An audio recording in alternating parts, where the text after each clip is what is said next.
मैदानी इलाकों में धुंध रहती थी। अब केवल 100 मीटर से ऊंची पहाड़ियों को ही अरावली का हिस्सा माना जाएगा। अरावली बचाओ,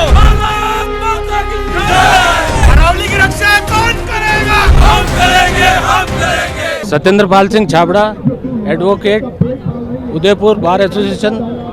आज हमारा अधिवक्ता साथियों का सारा ये संघर्ष जो विरोध है वो अरावली पर्वत श्रृंखला को जो डैमेज किया जा रहा है और जो उदयपुर की सुंदरता को ख़त्म किया जा रहा है उसके विरोध में हम लोग पूरी मेवाड़ की जनता के पक्ष में हम लोग ये आज ये विरोध प्रकट करने आए और कलेक्ट्रेट पर हम लोग इसको ज्ञापन देकर भारी विरोध करते हैं। जो सुप्रीम कोर्ट ने 20 नवंबर को जो पास किया है कि ये 100 फीट के नीचे वाली नहीं आती श्रृंखला में, ये बहुत गलत किया है कि ये बड़े बड़े अफसर यहाँ के जो यहाँ रिटायरमेंट के बाद भी यहाँ पार्टनरशिप करके और अपने रिसोर्ट्स बना रहे हैं, सब कुछ कर रहे हैं, रातों रात दीवारें थोड़ी खड़ी हो जाती हैं, सड़कें बन जाती हैं। ये लोग अपना स्वार्थ देखने के लिए उदयपुर की जनता का भारी नुकसान कर रहे हैं और पर्यावरण को भी नुकसान कर रहे हैं। हम इसके विरोध में अधिवक्ता समुदाय हमारे जितेंद्र जी अध्यक्ष हैं, उनके नेतृत्व में हम लोग आए हैं और भारी विरोध करते हुए इस विरोध को जारी रखेंगे और जब तक इसके रिवीजन पिटीशन दायर होती है जब तक हम विरोध जारी रहेगा। धन्यवाद।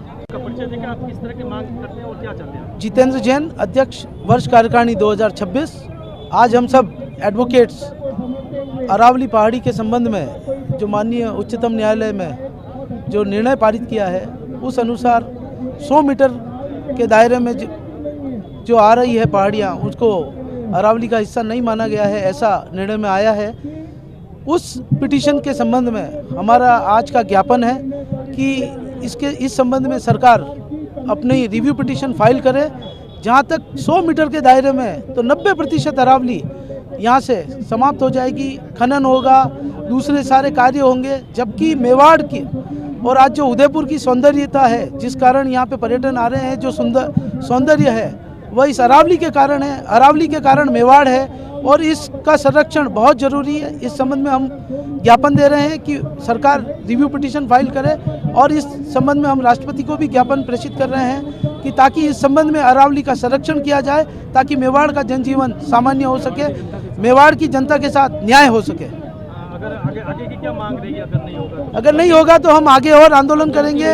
हम अपना जो डेलीगेशन है, अपने जो विचार है जयपुर और दिल्ली तक पहुंचाएंगे। इस संबंध में और उग्र आंदोलन किए जाएंगे। मेवाड़ की जनता के साथ मेवाड़ में एक जन आंदोलन हो गया है। जी जी, कैसे देख रहे हैं आप? बिल्कुल, ये एक जनमानस जिस हिसाब से मीडिया, प्रिंट मीडिया में अरावली के संबंध में जो आया गया है उसके बाद हर वर्ग इससे आहत है।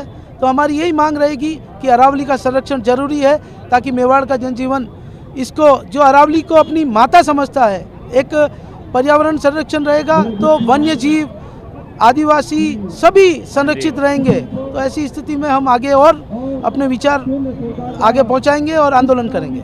मनीष शर्मा, अध्यक्ष अधिवक्ता परिषद उदयपुर इकाई। जिस तरह से 20 नवंबर 2025 को माननीय उच्चतम न्यायालय द्वारा अरावली पर्वत श्रृंखला को लेकर जो एक आदेश पारित किया गया था जिसमें पहाड़ी की ऊंचाई 100 मीटर को मानकर जो 100 मीटर होगी वही अरावली पर्वत श्रृंखला के अंतर्गत पहाड़ी मानी जाएगी। इस आदेश से पूरा पर्वत श्रृंखला को डैमेज होना निश्चित रूप से तय है। जिस तरह से 10% मतलब पहाड़ी पर्वत श्रृंखला की बचेगी और 90% जो कानूनी संरक्षण से दूर हो जाएगी। अगर ये जजमेंट कायम रहा तो इस क्षेत्र में जो अरावली पर्वत श्रृंखला पूरी तरह से नष्ट हो जाएगी और इसका दोहन होना शुरू हो जाएगा। अवैध रूप से होटलें, रिसोर्ट वगैरह बनना शुरू हो जाएगी। कहीं न कहीं इस पूरे देश को ये नुकसान होना तय है। जलवायु को लेके, मरुस्थल स्थल को लेके और जिस तरह से लू वगैरह ये सारी प्रक्रिया जो शुरू हो जाएगी।